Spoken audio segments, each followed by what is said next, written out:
underlying health conditions. They can easily bring the virus home to other people that are vulnerable and make them sick as well. This vaccine can change that and keep children safe. It's essential that your children get vaccinated to protect them, to protect your families, and to protect those in the community around you. Let's savor these moments. Made possible by the COVID-19 vaccine.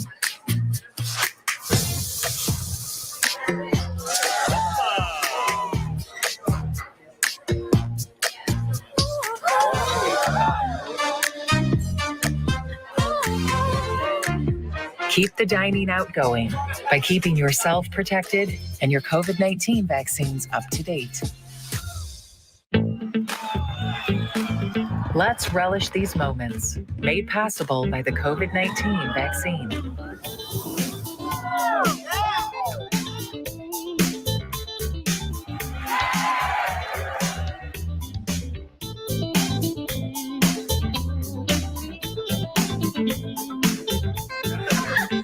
Keep the festivals going by keeping yourself protected and your COVID-19 vaccines up to date. Mark your calendars for the 11th Annual Family Fun Night at West Bloomfield High School. Stop by on Friday, September 16th at 5 p.m. for an evening of free, fun activities as we honor our military, police, and fire heroes. Plus, stick around to see Laker football take on Clarkston at 7 p.m. To find out more, scan the QR code on your screen or visit wbsd.org/community/family fun night. Can I ask you a question? Why do you want to get the COVID-19 vaccine? I don't like getting sick. The virus will die. It will be easy to not catch it. Keep my family safe and keep playing soccer. Because I love being vaccinated. What's your hope for everyone? I hope everybody gets the vaccine to keep safe and strong. Be happy, having fun everywhere. Everyone stay safe and hope you get the vaccine. Connect with local leaders, philanthropists, and more. The Greater West Bloomfield Chamber of Commerce presents the 2022 Leadership Breakfast. Join the Chamber for a morning of insight with guest speaker Laura Graneman, with the whole event emceed by Fox 2 News anchor Roop Raj. Join your local businesses at the Wabeat Country Club September 13th at 8:30 a.m. Order your tickets by September 6th at westbloomfieldchamber.com/breakfast. We'll see you there. Let's whoop it up for these moments, made possible by the COVID-19 vaccine.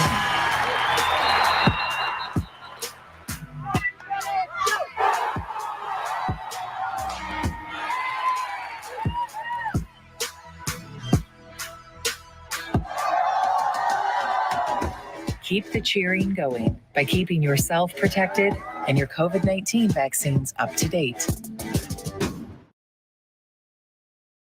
You're listening to your radio homes for the Megacast, 89.3 WBLD Orchard Lake and 88.1 WBFH Bloomfield Hills. Today's edition of the Megacast begins now.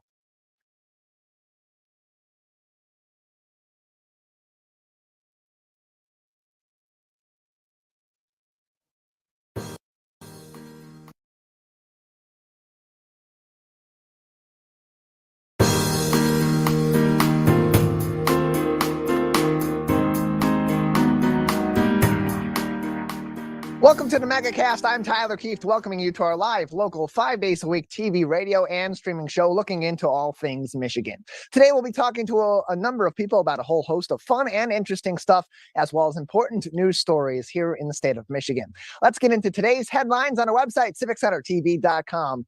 On our local news page, our top story comes from MLive's John Tunison. After 24 hours and additional hours, including that, since the passing of the 70-mile-per-hour winds wielding thunderstorm, about 300,000 bill payers remain without power in southeastern Michigan. That's just the bill payers, not the people affected by those bills, which can be a couple, it could be several people per household. As of Tuesday night at about 9 p.m., that number was about 230,000 bill payers for DTE Energy and 70,000 bill payers for Consumers Energy. DTE estimates that about 80% of the outages will be resolved by the end of the day on Thursday, Residents affected by the outages can apply for reimbursement from the utility at newlook.dteenergy.com. You navigate over to their outage center and find their reimbursement page, or just search DTE Energy reimbursement and it'll take you to another page on the website. Just look for the one that has the link newlook.dteenergy.com, where you can get your astounding reimbursement of $25. That's definitely going to cover all of your lost wages, potentially if you work from home, or all that food in your refrigerator that went bad. Especially for those in those lower income situations where that could be the difference between them being able to pay their other bills, including their electrical bill, or put food on the table. That $25 really goes a long way. Glad we can pay those executives an exorbitant amount of money, and we should definitely allow that rate hike of 8.8%. That's a great idea. So many people still frustrated, obviously. I mean, last night I got mine back at about 9:30. Walk into my apartment, power still out. Take care of a few things, put my things away. All of a sudden I hear a buzzing sound. It sounds mechanical from around my kitchen area. It sounded like my refrigerator. It was my refrigerator. I flip on a light and boom, it's back. I happened to be in an area that was highly congested with outages. It was in one of those, if you look at their outage map, those red blocks with 2,500 or more people that are in that area. And that's one of their priority areas they take care of first. Areas of priority that have either a danger to the public because of a downed line. It could be a fire hazard. There's a tree down on the line, something like that. Then they move on to medical facilities or people who are in situations where they need their power to run certain medical operations in their own homes for their own health. Those are priorities. Then from there, they go to the highest volume of outages per area, and they work on those areas to get them back. That's why.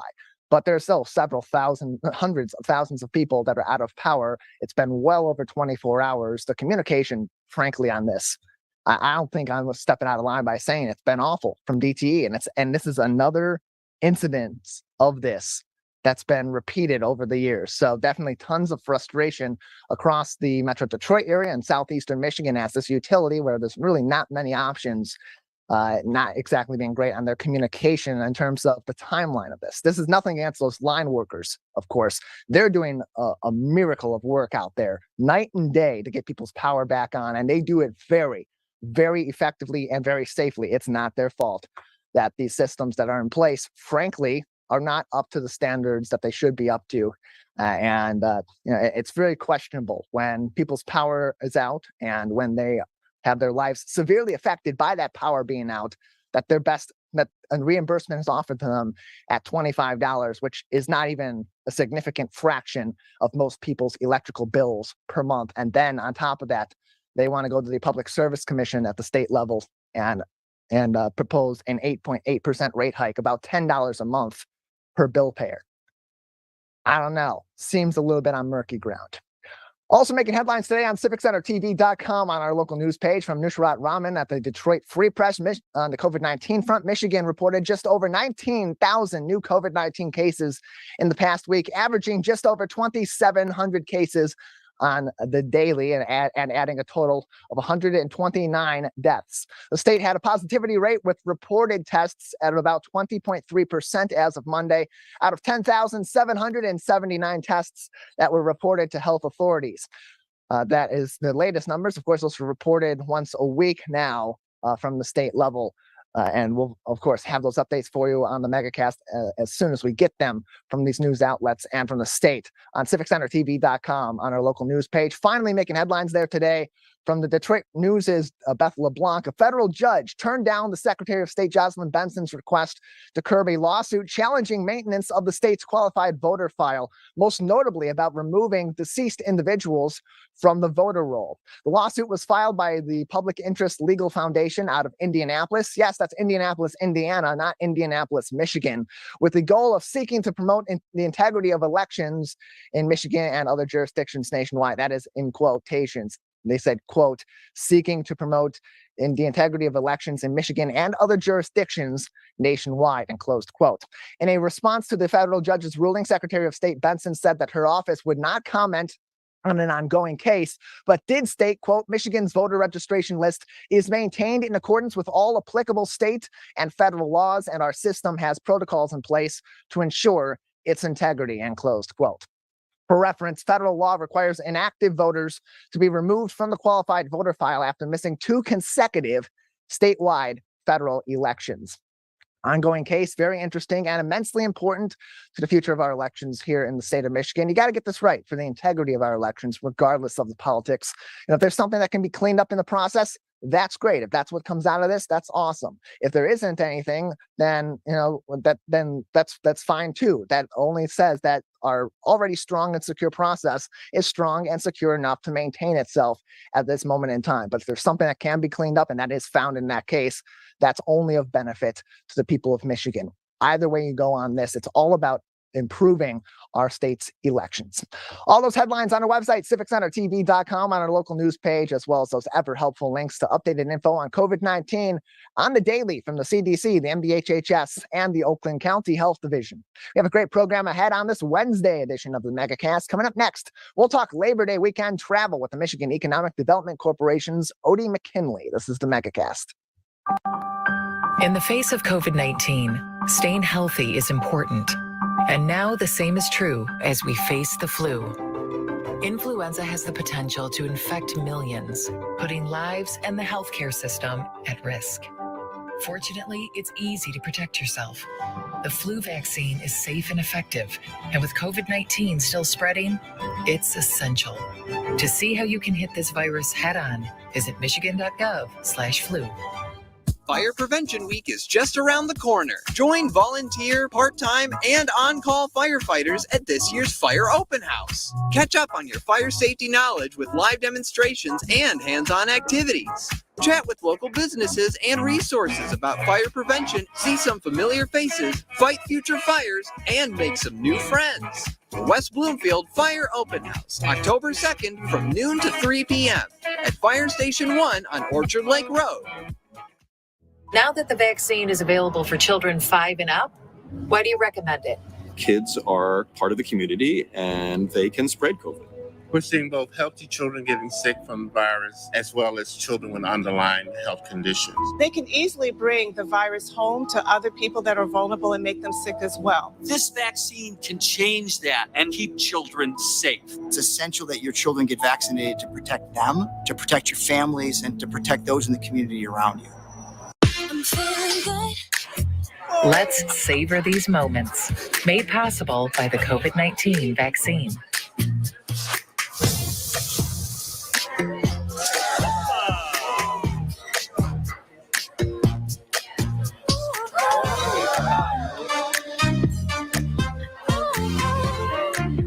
Keep the dining out going by keeping yourself protected and your COVID-19 vaccines up to date. Let's relish these moments, made possible by the COVID-19 vaccine.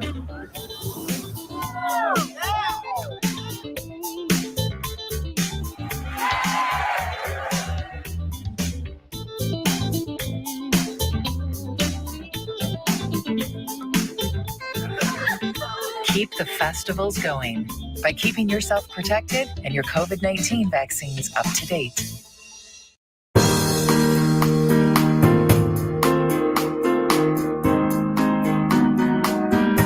Welcome back to the Megacast, our live daily 1-hour TV, radio, and streaming show about all things Michigan. I'm Tyler Kieft.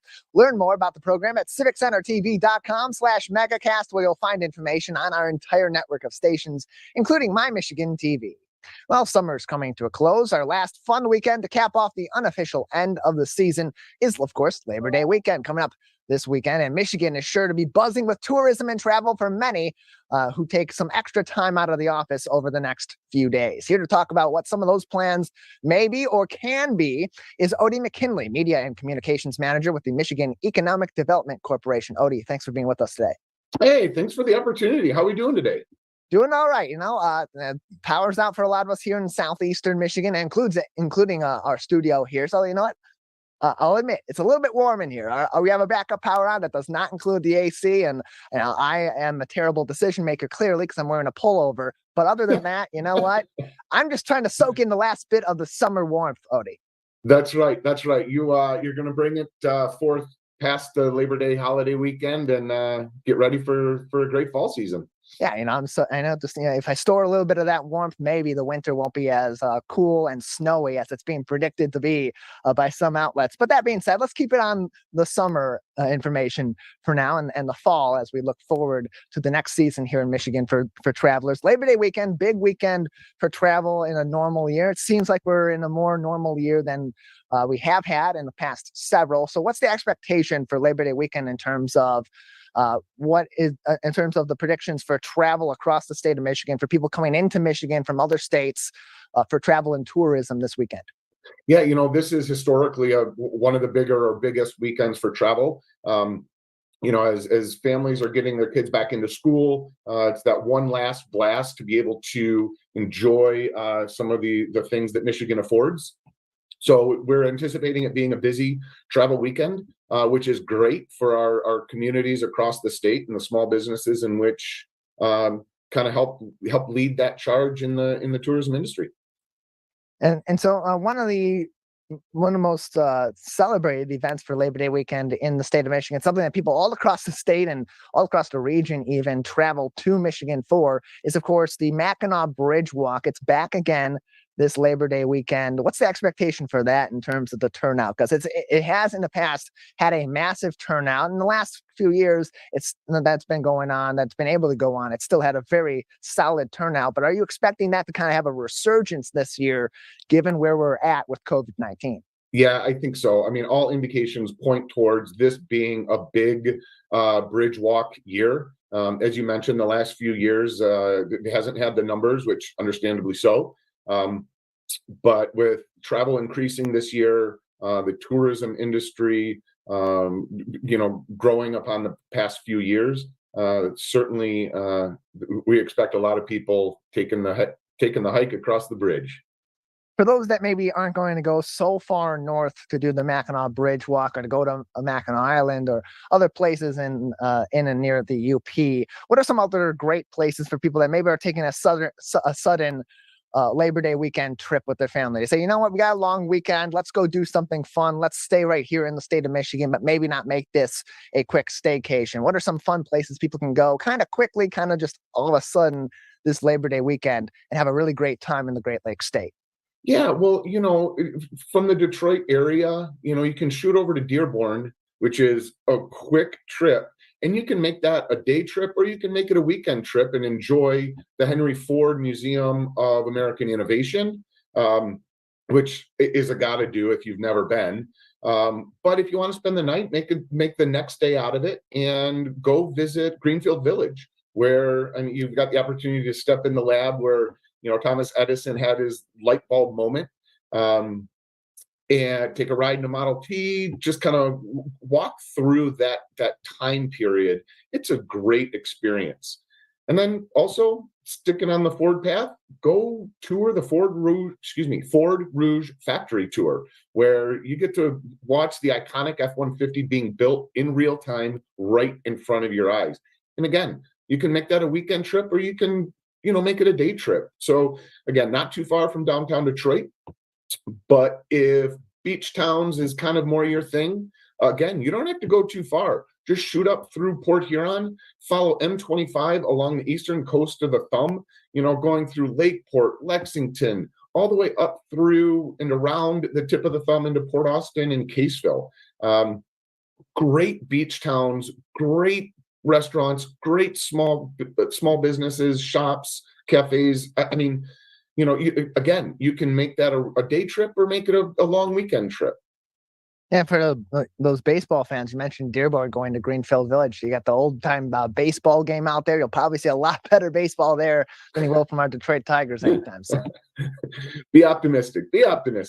I'm trying to be optimistic. Hey, Alavila's gone. That's a good step forward. Let's see what they can do over the next couple of years. Chris Ilitch has a lot to prove in that front office, but that's a whole other story. That's not travel. We're not going to talk about that. We're going to keep it positive and talk about the great things we can do here in the state of Michigan. One of the favorite locations as we go back up north is Tequamanon Falls. There's a really interesting article this week from the Detroit News that kind of covered some changes that happened last fall at the Quamanon Falls to make the park overall more accessible, or certain parts of the park more accessible. And there was a little bit of controversy as a 142-foot bridge was installed last September that connected the main part of the park to a 7-mile island that was 7-acre island across the way. But a year later, that controversy has kind of gone to the wayside, and really there's been a ton of positives with that. How, in terms of travel in the state of Michigan, particularly for all of our great parks, how important is it for focusing on the future, adding accessibility into these parks to make them easier for people, particularly with disabilities, to access, but even then, beyond that, to make the parks at large easier for people to navigate and have a greater day of travel? Well, I think it's incredibly important, right? Our goal, in conjunction and partnership with both MDOT, the DNR, and the Travel Michigan team, is to make destinations across our state accessible. And so however we can do that to ensure that more and more people can enjoy the resources that the state affords, it's a win-win for everybody. So it's incredibly important and something that we're going to continue to work on. We're joined by Odie Mckinley from the Michigan Economic Development Corporation on the Megacast. Of course, you can find a lot of information on traveling all across the great state of Michigan by visiting michigan.org. As they say, your trip begins at michigan.org. Find all these different great locations, including some fun things you can do on a quick decision or on a little bit of planning as you head into Labor Day weekend. Odie, another couple minutes with you before we'll say goodbye. Any other advice for Labor Day weekend travel this year in the state of Michigan, or other topics of importance that we haven't discussed today? Well, as we are getting awfully close to the holiday weekend, I strongly encourage people to, if they are going to make a day trip or a weekend trip, call ahead, get a reservation, book a room, do whatever you need to do. Ensure that tickets are available if you are going to go to a ticket mandated place, just to ensure that when you get there, you can enjoy what your intended efforts were. We don't want anyone to go to a destination and not be able to get in because of just it being too busy, and then that's just not a good experience for everyone. So call ahead, and don't forget, please remember to be kind to the folks that are helping make your vacation more memorable. Those in the service industry have been taxed, and some businesses still remain understaffed, but the employees are doing everything they can to make your experience memorable, and just remember to be kind. Odie, we appreciate you joining us. Thank you very much. Thank you so much. Have a great day. You as well. Your Labor Day weekend travel plans in the state of Michigan begin at michigan.org. Let's take a quick break. When we come back, we'll talk about the Oakland County Monkeypox Task Force, affirmations, and issues affecting our local LGBTQIA+ community with Dave Garcia. This is the Megacast. Mark your calendars for the 11th annual Family Fun Night at West Bloomfield High School. Stop by on Friday, September 16th at 5 p.m. for an evening of free, fun activities as we honor our military, police, and fire heroes. Plus, stick around to see Laker football take on Clarkston at 7 p.m. To find out more, scan the QR code on your screen or visit wbsd.org/community/Family Fun Night. Can I ask you a question? Why do you want to get the COVID-19 vaccine? I don't like getting sick. The virus will die. It will be easy to not catch it. Keep my family safe and keep playing soccer because I love being vaccinated. What's your hope for everyone? I hope everybody gets the vaccine to keep safe and strong. Be happy, having fun everywhere. Everyone stay safe and hope you get the vaccine. Connect with local leaders, philanthropists, and more. The Greater West Bloomfield Chamber of Commerce presents the 2022 Leadership Breakfast. Join the Chamber for a morning of insight with guest speaker Laura Graneman, with the whole event emceed by Fox 2 News anchor Roop Raj. Join your local businesses at the Wabi Country Club September 13th at 8:30 a.m. Order your tickets by September 6th at westbloomfieldchamber.com/breakfast. We'll see you there. Let's whoop it up for these moments, made possible by the COVID-19 vaccine.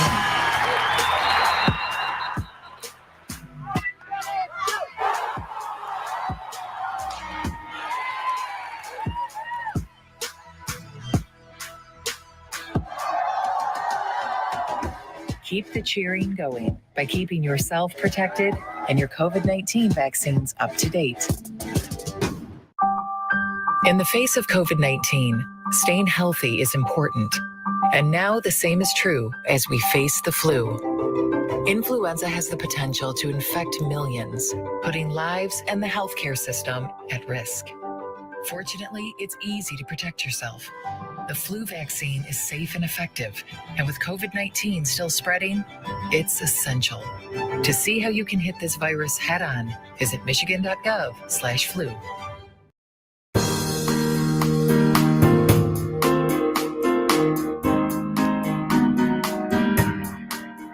Welcome back to the Megacast, our live daily 1-hour TV, radio, and streaming show about all things Michigan. I'm Tyler Kieft. Learn more about the program by visiting civiccentertv.com/megacast, where you'll find information on our entire network of stations, including My Michigan TV.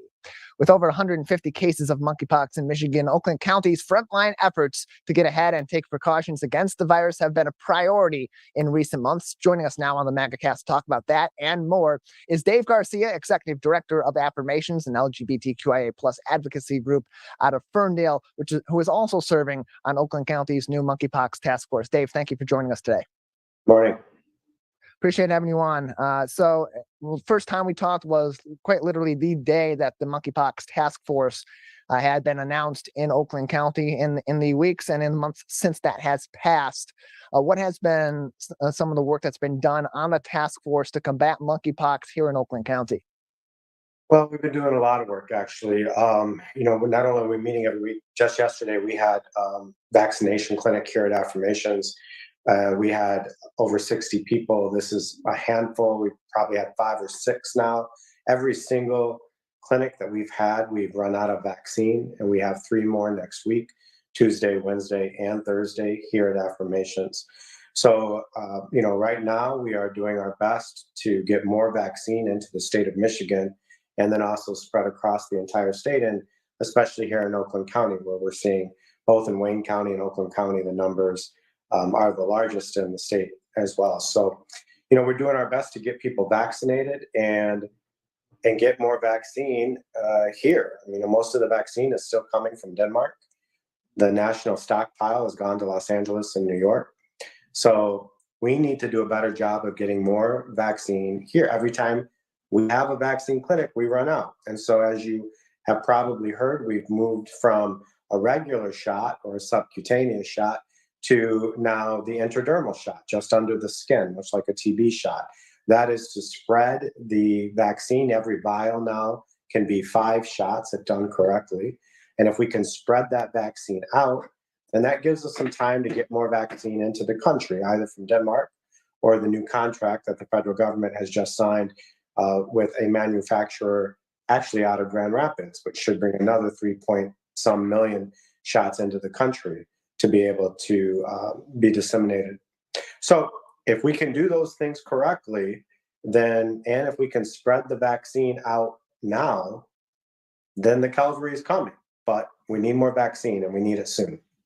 So in terms of communication between the county executive's office, the monkeypox task force, and the federal government, in terms of when that cavalry may be coming, when that additional vaccine output may be coming to Oakland County to be used in some of these at-risk communities for monkeypox, has there been any timeline put on that in terms of when another rush of this vaccine can make its way to Oakland County? Yeah, that's a really good question. Let's just take what I just said about the new contract with Grand Rapids. So that, in best case scenario, would be anywhere from 90 to 120 days. And that's best case scenario before that starts to hit the streets, so to speak. Now, the Michigan State Health Department has said that hubs, because remember that when the vaccine gets into our country, then the federal government gives it to the state health departments, and then they decide how to disseminate that throughout their state. Michigan has a handful of hubs throughout the state of Michigan. Oakland County Health Department is one. So is Wayne County Health Department, Washtenaw County Health Department. But to give you some guidance, the entire Upper Peninsula doesn't even have a hub. So how are we getting the vaccine into rural areas throughout our state and in the Upper Peninsula? Well, the state of Michigan has said folks like Oakland County who are going through the vaccine and getting a lot of vaccinations out, like Affirmations, we can ask another hub if they're sitting on supply to send it over our way. Well, that's good in theory, but when we call Washington County Health Department and say, hey, you guys are sitting on some vaccine, can you send it our way? Well, they've got the students coming to the University of Michigan. So they're very cautious about what that might look like. And then imagine all the universities across the state of Michigan, much less the little kids coming back to school now that it's fall. So I think people are very concerned about how this might spread, and they're very protective of their vaccine supplies because we are in such short supply. But in some cases, we have had other hubs send vaccine to Oakland County because we are doing more vaccinations than most counties across the state. And you've mentioned that a lot of these vaccine clinics that you've had at Affirmations, or all these that you've had so far at Affirmations in Ferndale, you've had an output of vaccine there to give to those in at-risk communities in our local area. And every single time you've ran out of vaccine. And that brings up a topic we've also discussed in the past on the monkeypox front, is that there is a significant number of these cases in the LGBTQIA plus community.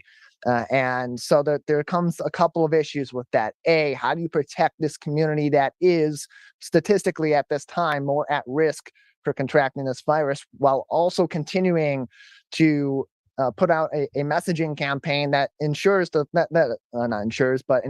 public that this is that while this is spreading at a greater rate in this particular community, this is not an LGBTQIA plus disease. This is a disease that can affect anybody that's making physical contact with another person. What's been done on that front from the county level to prevent some of the qualms from the past that we've had, particularly in the AIDS epidemic of the 80s? Yeah, and that's a really good point.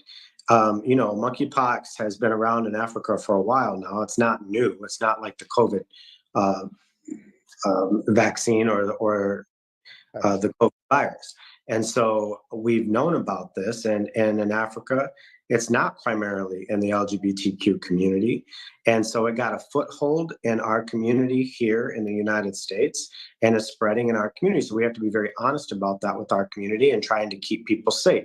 Let me give you an example. Right now, all indication is the virus remains in semen even after your lesions have healed for up to 6 to 8 weeks. And we don't know, meaning the CDC does not know just how contagious it remains after the lesions have healed in semen and saliva. And so we have to do a better job of communicating that to our community and to all communities, that even after your lesions have healed, you should be wearing a condom when having sex. And that's not perfect because, as you said, this is not just, this is a sexually transmissible disease. It is not it's not an STI. It can be transmitted through sex. Think of it like, the HIV virus, which you brought up, can also be transmitted through needle use, right? But one really good way to transmit HIV is through sex. And so monkeypox is easily transmissible through sex, but it doesn't mean that that's the only way. And it does not mean that it is a gay disease, because straight people have sex too, and straight people come into contact too.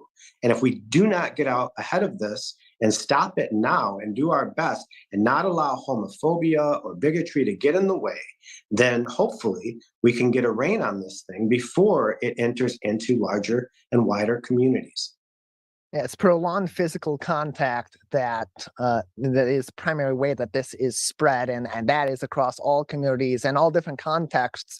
And so that's why it's really important to get that particular messaging out there. In terms of in the community that you are serving at Affirmations in the LGBTQIA plus community, given all those factors that go into the spread of this virus, that create those additional risk factors in that community in particular, what then goes into measuring risk? Who should be pursuing a vaccine at this time? And then who ultimately the county will be providing a vaccine to for monkeypox based on that measure of risk?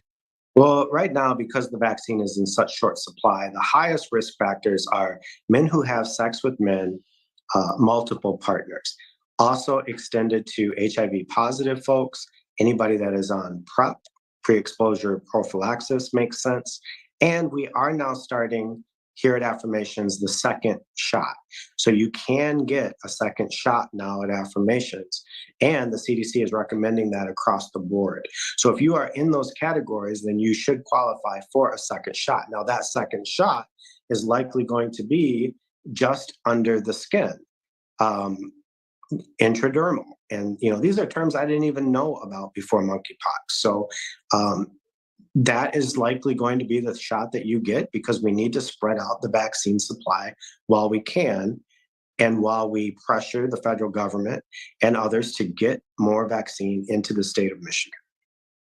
We're joined by Dave Garcia, the Executive Director of Affirmations, located in Ferndale. He's also a member of Oakland County's Monkeypox Task Force, joining us on today's edition of the Megacast. More information from the Monkeypox Task Force can be found on the Oakland County Health Division's website. That is oakgov.com/health, oakgov.com/health for more information. Dave, got a few more minutes with you. I do want to talk on some LGBTQ issues in the state, or some news in the state.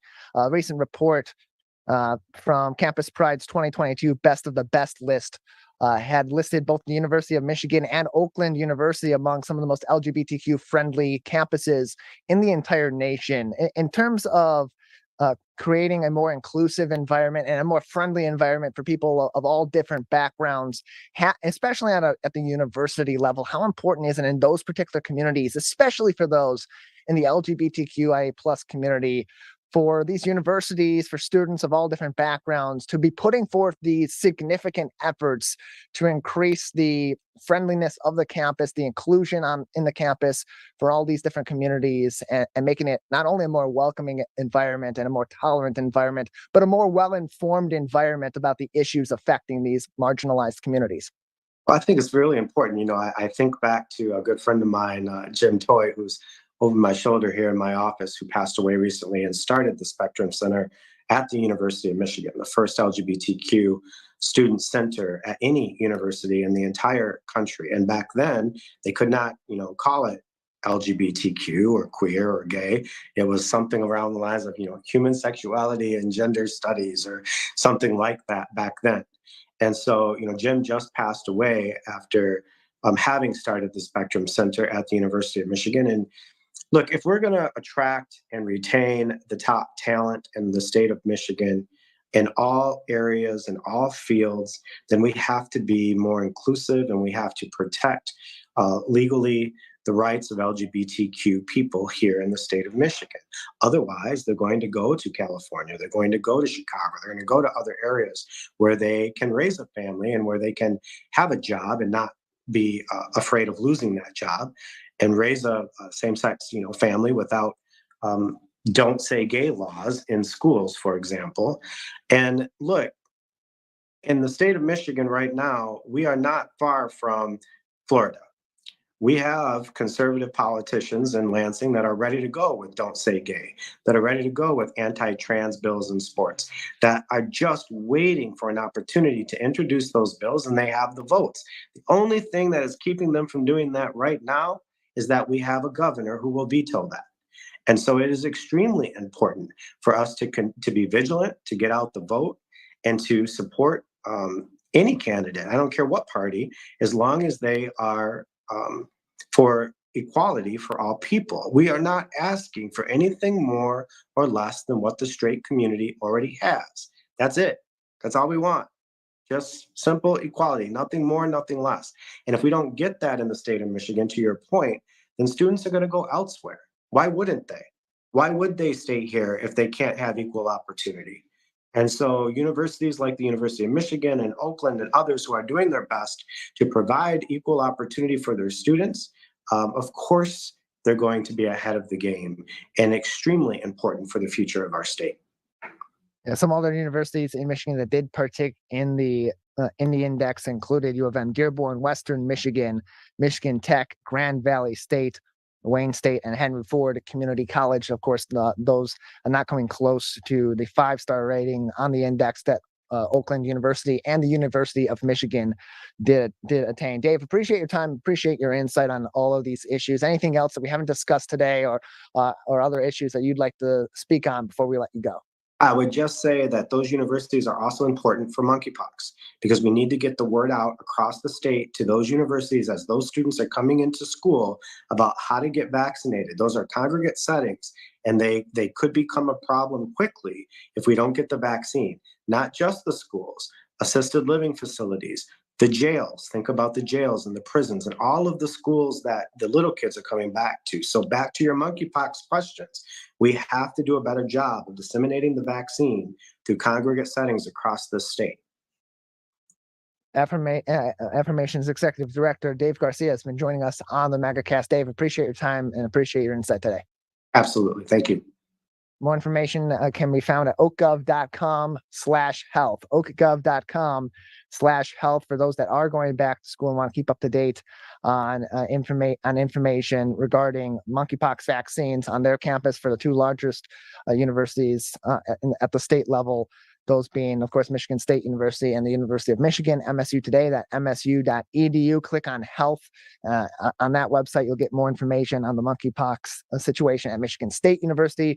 It's even easier on the website from the University of Michigan. You go to their University Health Service website at uhs.umich.edu/monkeypox for information on monkeypox as well as vaccination programs at U of M Ann Arbor. We'll take a short break, and when we come back, we'll get an update on COVID-19, monkeypox, back to school health safety, and more for our little ones and our community in general from Dr. Jamie Tawil from Grand River Medical Associates. You're watching and listening to the Megacast. Fire Prevention Week is just around the corner. Join volunteer, part-time, and on-call firefighters at this year's Fire Open House. Catch up on your fire safety knowledge with live demonstrations and hands-on activities. Chat with local businesses and resources about fire prevention, see some familiar faces, fight future fires, and make some new friends. The West Bloomfield Fire Open House, October 2nd from noon to 3 p.m. at Fire Station 1 on Orchard Lake Road. Now that the vaccine is available for children 5 and up, why do you recommend it? Kids are part of the community and they can spread COVID. We're seeing both healthy children getting sick from the virus as well as children with underlying health conditions. They can easily bring the virus home to other people that are vulnerable and make them sick as well. This vaccine can change that and keep children safe. It's essential that your children get vaccinated to protect them, to protect your families, and to protect those in the community around you. Let's savor these moments, made possible by the COVID-19 vaccine.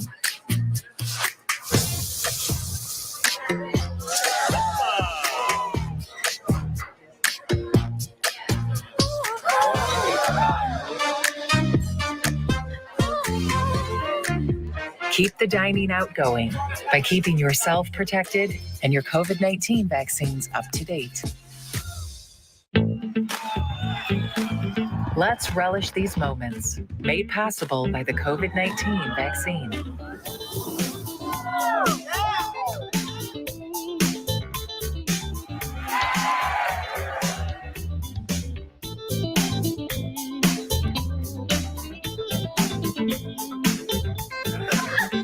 Keep the festivals going by keeping yourself protected and your COVID-19 vaccines up to date.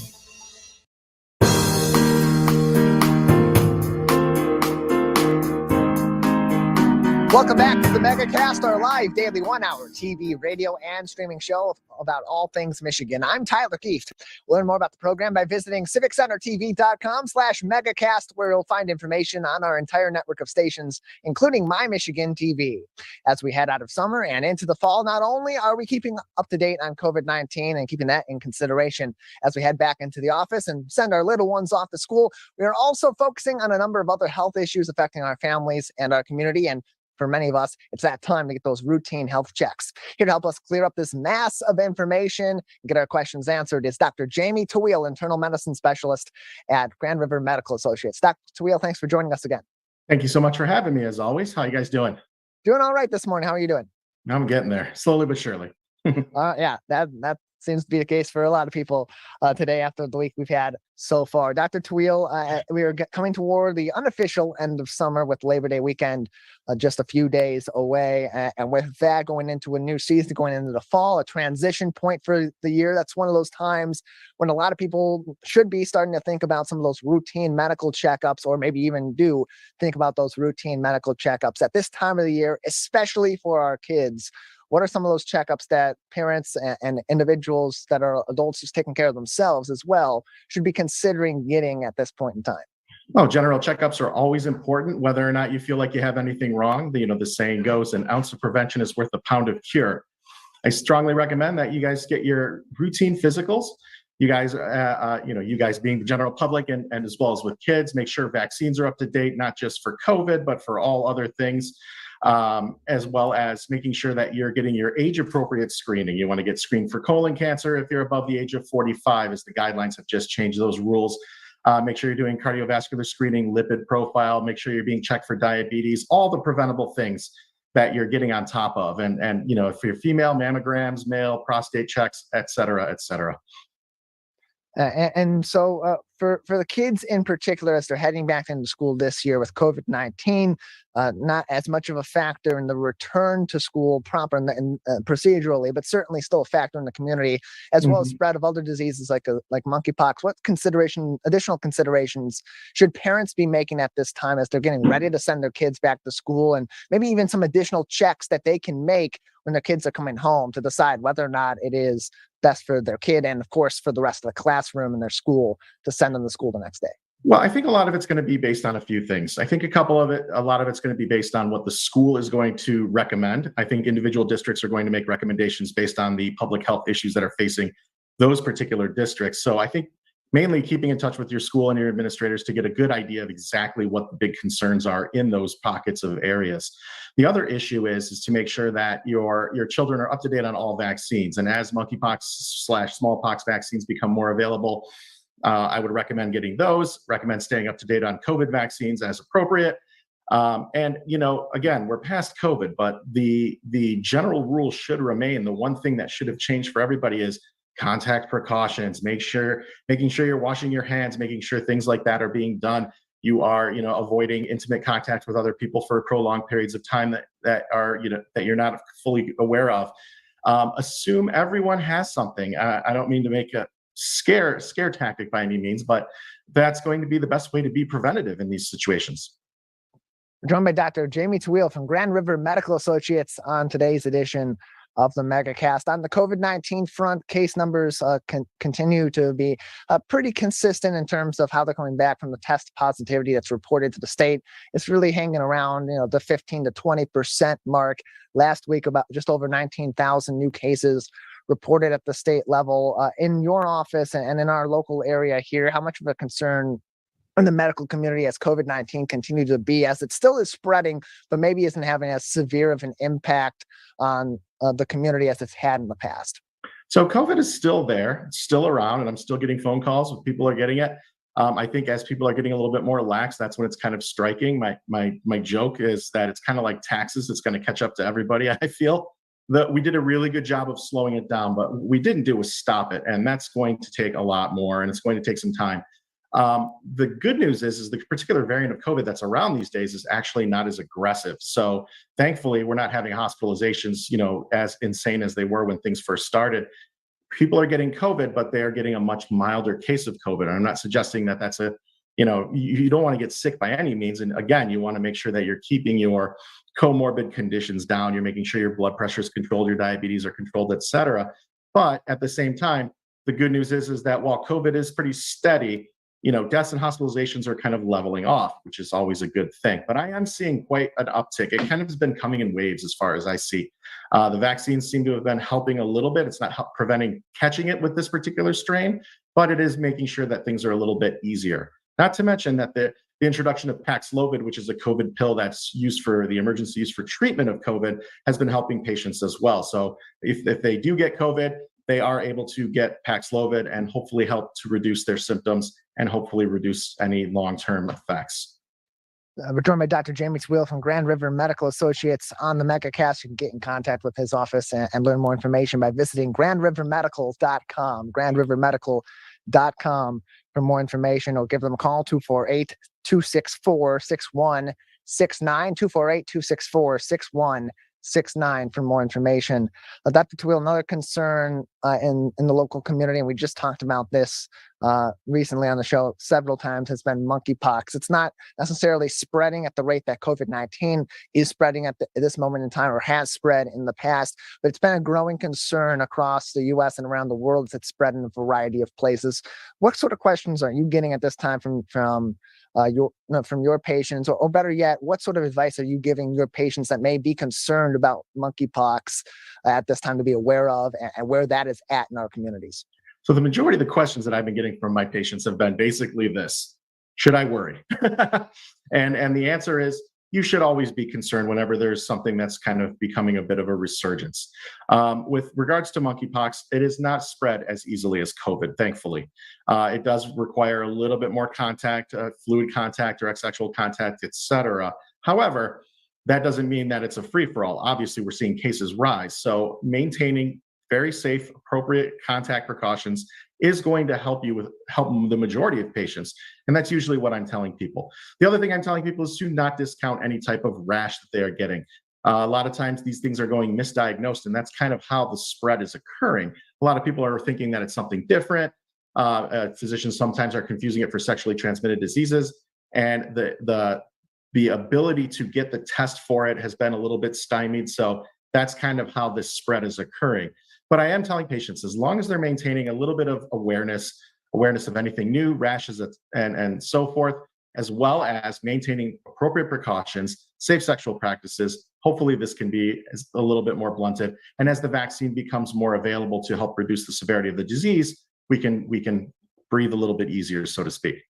In Oakland County, you can get updated information on monkeypox from the Oakland County Health Division and the Monkeypox Task Force by visiting oakgov.com/health, oakgov.com/health, or of course, contact your primary care provider for more information. We're joined by Dr. Jamie Twill from Grand River Medical Associates on today's edition of the Megacast.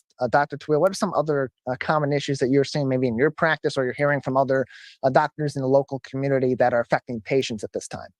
Oh, well, thank you for asking. The good news is that I'm seeing the regular routine stuff. A little bit of airway issues. I'm seeing a lot of patients that have just been developing a pretty nasty cough.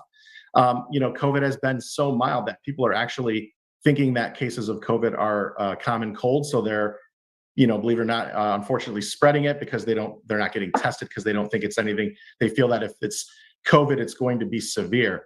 And this is a pretty nasty allergy season, and the weather's not been pretty. So there has been some cases where they're getting recurrent sinus infections, bronchial infections. Those are the common things that I'm seeing at this time of year. Allergies and asthma, always definitely a big deal. But the good news is that it's getting a little bit, as the weather gets more temperate, things are starting to cool down a little bit. But now that school started, I'm about to see it bump right back up. So that's always going to be a fun thing. But just make sure that you're not discounting any minor thing. Contact your physician to see if there's any cause or concern for COVID testing. Don't downplay anything. Patients tend to do that quite often. However, I think it's getting back to business as usual, which is a good thing. Joined by Dr. Jamie Twill from Grand River Medical Associates. Dr. Twill, anything else for us today before we let you go? Stay safe out there and maintain healthy lifestyle as best as possible. Thank you very much. grandrivermedical.com for more information. That's grandrivermedical.com. Appreciate it, Dr. Twill. Thank you so much. That's going to do it for today's edition of the Megacast. As always, you can keep up to date with everything that we're doing on the daily, including our full episodes and each individual interview by visiting civiccentertv.com/megacast. There we have a list of every single one of our partnering TV, radio, and streaming outlets that join us every day, live and live to tape, so you can learn more about their other original programming all across the Great Lakes state, and of course, find us live in your local area. In addition, as I mentioned, you can find our full shows on demand on civiccentertv.com/megacast, as well as individual interviews. So if you really want to get an inside look on monkeypox, particularly how it's affecting our local LGBTQIA+ community, you can find our interview from today with Dave Garcia from Affirmations sometime mid to late afternoon today on civiccentertv.com/megacast, or other topics that we've discussed throughout the week that may be of interest to you. Otherwise, if you want to watch our full episodes, but maybe don't have a full hour to watch them straight through or to watch them live at 10 a.m.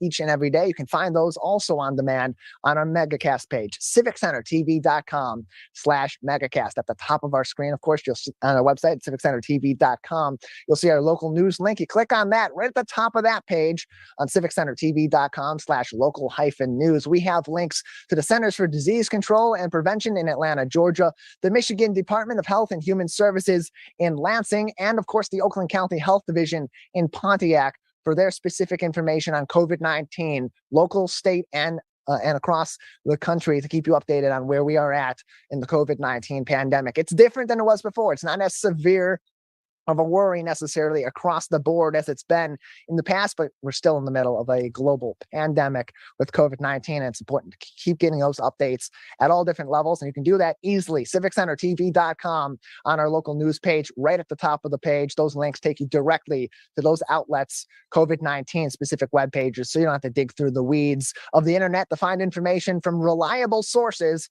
and experts on COVID-19. Also on those pages, you'll find links to stories from many different journalistic outlets across the state of Michigan. We pull those stories every morning before the Megacast. We review them very briefly in our first segment, but you can click on the thumbnail pictures or click on the headlines themselves. It'll take you to that full article. You can read the article, read their supporting materials, read their other articles as well, and keep up to date on everything happening in your community and across the Great Lakes state from many excellent journalists all across Michigan. And while you're on those websites, we highly encourage you, if you have the means to do so, to subscribe to those publications and support journalism in your local community. Also, making headlines on our website, and also something new for our programming this fall, is TV coverage of West Bloomfield Laker football. For those of you in the greater West Bloomfield area, on our flagship Civic Center TV, we cover every one of these games on Civic Center TV on 89.3 Lakes FM. We also have these games sometimes as the My Michigan TV Game of the Week on MyMy. You can find all the information of where you can watch the L Boys play ball at civiccentertv.com/LakerSports, where you'll also find our weekly West Bloomfield football review show and preview show called This Week in Laker Football, where I talk to head coach Tyrese Grice about the previous week's game, talk to some of the players, get to know the team a little bit, the coaches as well. We'll talk to you this season, and of course, preview the upcoming game. This week, Friday, home opener at the Swamp at West Bloomfield High School. It's the Lakers going up against the new OAA rival, Harper Woods Pioneers, from down a couple of leagues in the OAA, joining this league this year for the first time. And it's also their first game after their opponent in week one had to forfeit. And so they'll be opening their season while the Lakers open their home season at West Bloomfield High School. 7 p.m. kickoff, about 6:30 for pregame. And of course, get ready for that game with This Week in Laker Football on civiccentertv.com. Big thank you to all of our guests, and a huge thank you to our crew, Calvin Brown and Jared Clark at Master Control. And of course, the king of television, our producer, Larry Nyland. That's it for today's show. We'll return tomorrow with a new edition of the Megacast. This is My Michigan TV, a unique news streaming television network. To watch, simply add our app to your smartphone or smart TV. You can also watch online at mymytv.com. My Michigan TV. My. Now that the vaccine is available for children 5 and up, why do you recommend it? Kids are part of the community and they can spread COVID. We're seeing both healthy children getting sick from the virus as well as children with underlying health conditions. They can easily bring the virus home to other people that are vulnerable and make them sick as well. This vaccine can change that and keep children safe.